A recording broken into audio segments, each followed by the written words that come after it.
वो दूरी नहीं जा सकती हूँ तुझी से, पासी कभी ना आऊंगी, रहूंगी मैं नजरों के सामने, फिर भी नजर ना आऊंगी, दूरी नहीं जा।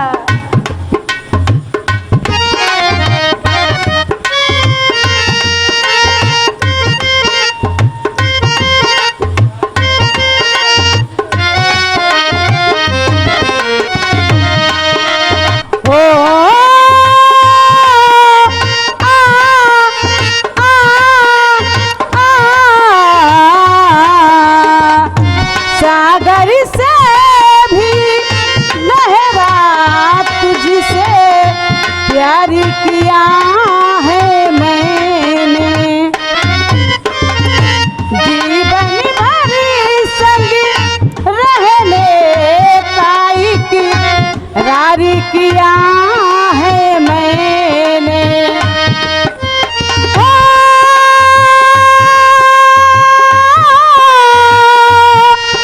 इकरार किया है मैंने,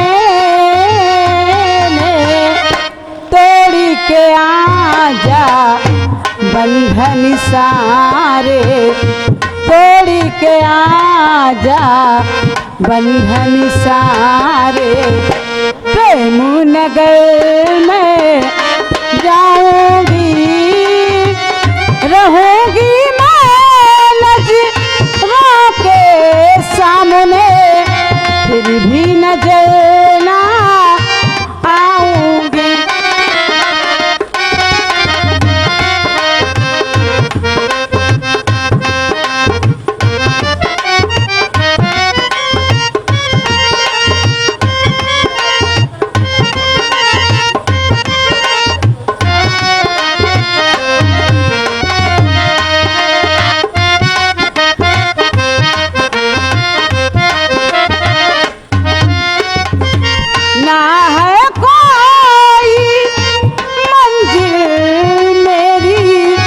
ना है कोई ठिकाना,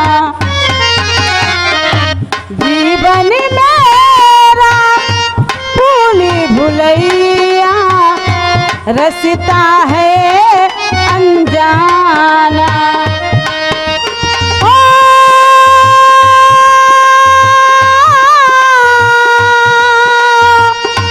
रसता है अनजाना,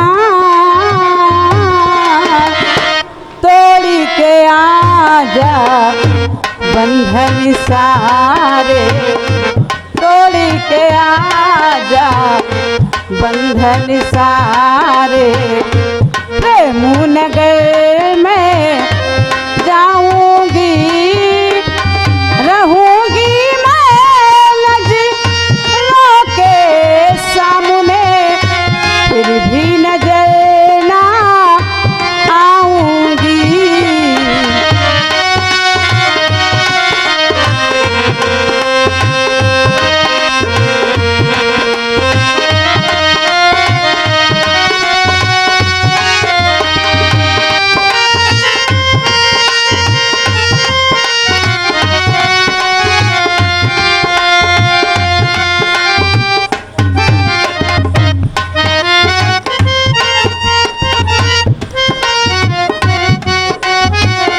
जीवन मेरा भूल भुलैया, रसता है अनजाना।